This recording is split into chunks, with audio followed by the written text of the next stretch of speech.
வணக்கம் Rudra astro TV channel நேர்களே, நான் உங்கள் அன்பான சயின்டிபிக் வேதிக் அஸ்ட்ராலஜர் அஸ்ட்ரோ அறிஞ்சி பேசுகிறேன். நல்லது நினைப்போம், நல்லதே நடக்கும். தொடர்ந்து நம்மளுடைய வீடியோஸ் எல்லாம் பாத்தீங்கன்னா இந்த சயின்டிபிக் வேதிக் அஸ்ட்ராலஜி முறையில எந்த விதத்தையும் மிகைப்படுத்தாமல் உள்ளது உள்ளவாறு பார்த்து கொண்டிருக்கிறோம்.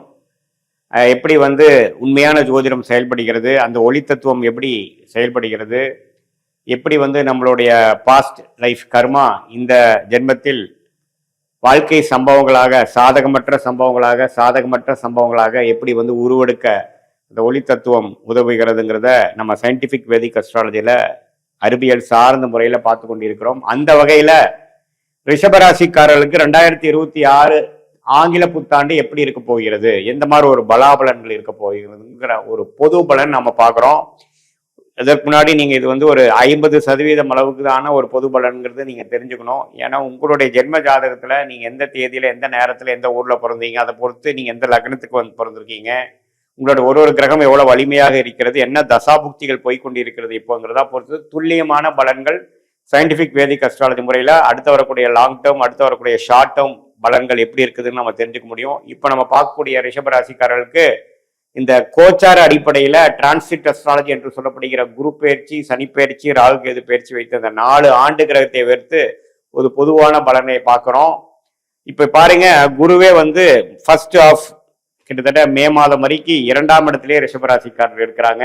11ஆம் இடத்துல சனி இருக்கிறார். ஸோ 2ஆம் இடங்கிற தனஸ்தானத்துல குரு இருக்கிறதும் 11ஆம் இடத்துல சனி இருக்கிறதும் லாபஸ்தானத்தில் இருக்கிறதும் அருமை. இதுவே பாத்தீங்கன்னா பல விஷயங்களுக்கு பண விஷயத்துக்கு ஓரளவுக்கு 2025 சில பிரச்சனைகள் கொடுத்தாலும் 26 ஓரளவுக்கு சில ரெமடிஸ் கொடுக்கக்கூடிய அமைப்புகள் பொதுவாக கொடுக்கும். எல்லா ரிஷபராசிக்காரர்களுக்கும் பாத்தீங்கன்னா பணம் விஷயத்துக்கு திடீர்னு சில ப்ரெசண்டான ஒரு அமைப்புகள் நடக்கிறது, வரவேண்டிய பணம் கிடைக்கிறது, அது மாதிரி விஷயங்கள்லாம் கொஞ்சம் முதல் ஆஃப்லயே கொஞ்சம் செஞ்சுக்கக்கூடிய அமைப்புகள், வரவேண்டிய சில தொடர்புகளை நம்ம செய்து அது மூலமாக நம்ம கொஞ்சம் கான்டாக்ட்ஸ் மூலமாக பலன் பெறுவது, அதே சமயத்தில் கொஞ்சம் வெளி மாநிலம் வெளிநாடு பிரயாணங்கள் மூலமாக சில பெனிஃபிட் ஆகிறது, இது மாதிரி பல நன்மைகள் கொடுக்கக்கூடிய அமைப்பு ஃபர்ஸ்ட் ஹாஃப்ல கண்டிப்பா இருக்குங்க. ராகு பாருங்க 10ஆம் இடத்திலேயே குருவின் பார்வையில் இருக்கிறார், கேது 4ஆம் இடத்துல இருக்கிறார். ஸோ இது என்ன கொடுக்குதுன்னா, இந்த தொழில் வேலையில ஏதோ ஒரு விஷயங்கள் சேஞ்சஸ் கொடுத்துட்டே இருக்கு. அடுத்தடுத்து நம்ம என்ன பண்ணணுங்கிற புது புது என்வாயன்மெண்ட்டுக்கு மாறக்கூடிய அமைப்புகள் இருக்கு. ஒரு மாதிரி சுமாரா போயிட்டு இருந்தது களைச்சுட்ட மாதிரி போய் அடுத்த லெவலுக்கு போகக்கூடிய அமைப்புகள் இருக்கு. இது எல்லாமே ஒரு நல்ல விஷயத்துக்குங்கிறது தெரிஞ்சுக்கணும். ஏன்னா மே மாதத்துக்கு அப்புறம் பாருங்க குரு உச்சம் பெறுகிறார். குரு பயிற்சியாகி 3ஆம் இடத்துல கடகத்துல உச்சமா இருக்கிறது ஒண்ணுமே நல்ல விஷயம்தான். ஏன்னா 3ஆம் இடத்துல உச்சம் பெறும் பொழுது அருமையான பாவமாகிய 7, 9, 11ஆம் பாவத்தை பார்க்கிறார். ஸோ இப்படி இந்த பாவங்களை பார்க்கும் பொழுது உறவுகள் மேம்படும். இல்ல நம்மளுடைய குடும்ப வாழ்க்கையில இதுவரைக்கும் இருந்தக்கூடிய பிரச்சனைகள் கொஞ்சம் சரியாகும். எப்போ குடும்ப வாழ்க்கையில பிரச்சனை சரியாவே மற்ற விஷயங்கள நம்ம சமாளிச்சுக்கக்கூடிய அமைப்புகள் கிடைக்கும். ஸோ கண்டிப்பா 7ஆம் இடத்தை உச்சகுரு பார்க்கறதுனாலையும் 9ஆம் இடங்கிற பாகிஸ்தானத்தை அப்பாஸ்தானத்தை பார்க்கறதுனால உறவுகள், அது பெற்றோர்களா இருந்தாலும் சரி, கணவனா இருந்தா மனைவி, மனைவியா இருந்தா கணவன், நண்பர்கள், பங்குதாரர்கள் எல்லாத்துலேயுமே ஒரு இணக்கமான ஒரு அமைப்பு. போன ஒரு வருடம் ஃபுல்லா ஒரு மாதிரி சில கருத்து வேறுபாடுகளும் கொஞ்சம் சிங்க் இல்லாம போயிட்டு இருக்க விஷயமெல்லாம் கொஞ்சம் மாறி ஓரளவுக்கு பேட்சப் பண்ணக்கூடிய அமைப்புகளாக இருக்கு. இதுவரை போன வருஷத்துல சில 2-3 வருஷத்துக்கு முன்னாடியே திருமணம் ஒரு பிரச்சனையா போய் முடிஞ்சிருச்சுங்க, நான் 2வது திருமணம் பண்ணக்கூடிய அமைப்புகளை இருக்கேன் அப்படின்னா அது உடனே அமையக்கூடிய அமைப்பு ஜூன் மாதத்துக்கு மேல ரிஷபராசிக்காரர்களுக்கு நன்றாக இருக்கிறது. ஏன்னா உச்சகுரு 7ஆம் இடத்தை பார்க்கும் பொழுது 7ஆம் இடம் புனிதப்படுகிறது. 7ஆம் இடம் முக்கியமான ஒரு இடமாக இருக்கிறது. நம்ம அன்றாட வாழ்க்கையில நம்ம மீட் பண்ணக்கூடிய நபர்கள், அது குடும்பத்தினராக இருந்தாலும் சரி, நண்பர்களா இருந்தாலும் சரி, கொலீக்ஸ், கஸ்டமர்ஸ், நம்ம அசோசியேட்ஸ், உறவினர்கள் எல்லாமே ஓரளவுக்கு ஒரு சுப விஷயங்கள்லையோ ஒரு சோசியல் கேதரிங்லேயோ இன்னும் கொஞ்சம் நெட்வொர்க்கிங் பண்ணி இன்னும் கொஞ்சம் எல்லாத்தோடையும் என்னோட ஒரு கூடுதல் சிங்கோட பழகக்கூடிய அமைப்புகள் கொடுக்குதுங்க. அதே சமயத்துல 11ஆம் இடத்துல லாபஸ்தானத்தை இருக்கக்கூடிய சனியை பார்க்கறதுனால ஒண்ணுமே 11ஆம் இடத்துல இருக்கக்கூடிய சனி ஒண்ணுமே நல்ல பலன்களை கொடுக்கக்கூடிய அமைப்பு, பெருத்த லாபத்தை கொடுக்கக்கூடிய அமைப்பு, நிம்மதி பெருமூச்சு அடையக்கூடிய அமைப்புகள், இது எல்லாமே எல்லா வயதினருக்கும் ஓரளவுக்கு பாசிட்டிவான அமைப்புகளாக கொடுக்கக்கூடிய அமைப்பு இருக்குங்க. ஸோ என்னதான் கடந்த ஒரு வருடமாக தொழில் விஷயத்துல வேலை விஷயத்துல பயங்கரமான சிரமங்கள் மாற்றங்கள் அலைச்சல்கள் இருந்தாலும் இப்போ இந்த வருஷத்துல கொஞ்சம் கிளாரிட்டி கிடைக்கும்.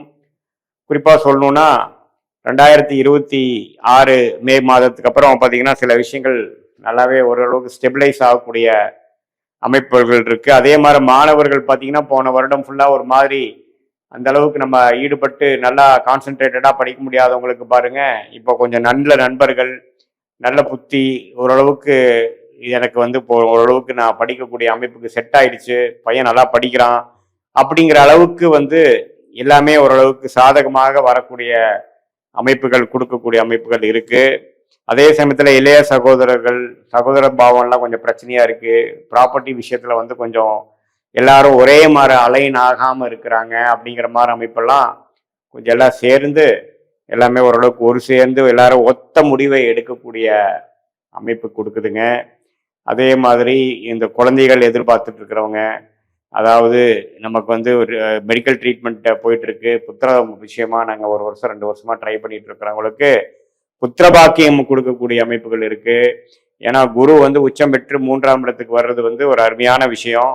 தைரியமா முயற்சிகள் நம்ம நல்லா பண்ணுவோம், நேர்கோடியாக பண்ணுவோம், எந்த முடிவு எடுக்கிறோமோ அதுல வந்து உண்மையா நம்ம செயல்படக்கூடிய ஒரு அற்புதமான ஒரு அமைப்பு வந்து அந்த உச்சகுரு மாறும் பொழுது அந்த ஜூன் மாசத்திலிருந்து அந்த வலிமை கிடைக்குதுங்க.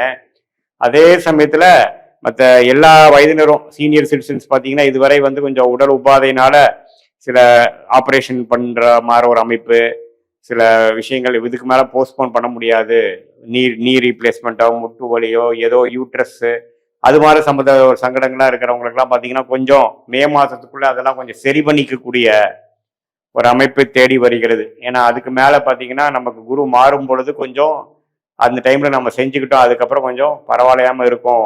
இப்போ கொஞ்சம் அந்த உடல் உபாதையிலேருந்து பிரச்சனையிலேருந்து விலகி ஓரளவுக்கு நிம்மதியா இருக்கேன் அப்படிங்கிற மாதிரி ஒரு நல்ல அமைப்பு, நல்ல லாபங்கள், தொழில இருக்கிறவங்களா இருந்தாலும் சரி, இன்வெஸ்டரா இருக்கிறவங்க, ஷேர் மார்க்கெட்ல இருக்கிறவங்க எல்லாத்துக்குமே ஓரளவுக்கு பெருத்த லாபத்தை பெருக்கக்கூடிய அமைப்பு. ஏன்னா சனி வந்து 11ஆம் இடத்துல வந்து இருக்கிறது வந்து எல்லா டைமும் உங்களுக்கு கிடைக்காது. அதை வர குரு பார்க்குறாரு. அதே சமயத்துல எல்லா கிரகங்களும் ஓரளவுக்கு ஒத்து வரனால ரிஷபராசிக்காரர்கள் வந்து கடந்த 1 வருஷம் 2 வருஷமா நீங்க எந்த முயற்சி செய்தீங்களோ அதுக்கு நல்ல பலன் பெறக்கூடிய ஒரு ஆண்டாக 2026 முழுவதும் பார்த்தீங்கன்னா ரிஷபராசிக்காரர்களுக்கு இருக்குங்க. இது வந்து ஒரு பொதுவான பலனை தவிர உங்களுடைய ஜென்ம ஜாதகத்துல நீங்க எந்த நேரத்துல எந்த தேதியில எந்த ஊர்ல பிறந்தீங்களோ அதை வைத்து எந்த லக்னமா இருந்ததோ அதே மாதிரி லக்னாதிபதி எப்படி இருக்கிறார், ஒரு கிரகம் எப்படி இருக்குது, அடக்கக்கூடிய தசாபுக்திகள் எப்படி இருக்கு. இப்போ தசநாதனும் புக்திநாதனும் நாம பேசின கோச்சாரத்துல எது மாதிரி அமைப்புகளில் போய் கொண்டிருக்கிறார்கள், இதெல்லாம் ஒரு சேர்ந்து நம்ம பார்க்கும் பொழுது சயின்டிபிக் வேதிக் அஸ்ட்ராலஜி முறையில துல்லியமான அடுத்த 3 மாதங்கள் அடுத்த 6 மாதங்கள் எப்படி இருக்குதுங்கிற ஷார்ட் டேர்ம் பார்த்துட்டு அதே மாதிரி லாங் டேர்மா எது மாதிரி ப்ராஸ்பெக்ட்ஸ் இருக்கு, நமக்கு என்னென்ன பிராப்தங்கள் இருக்கு, நம்மளுடைய லைஃப் எந்த மாதிரி டைரக்ஷன்ல போகக்கூடிய அமைப்பு இருக்கு, வாட் இஸ் இன் ஸ்டோர் இந்த ஃபியூச்சர் அப்படிங்கிற விஷயத்தை ஓரளவுக்கு நம்ம தெரிஞ்சுக்கிட்டு அதுக்கு தகுந்த மாதிரி திட்டங்களை தீட்டி நம்ம செயல்படுவேனானால் கண்டிப்பாக வாழ்க்கையில் எளிதில் வெற்றி பெற்று ஜெயிக்க முடியுங்கிறத நான் சொல்ல விரும்புகிறேன். மீண்டும் மற்றொரு காணொலியில் சந்திப்போம். நன்றி, வணக்கம்.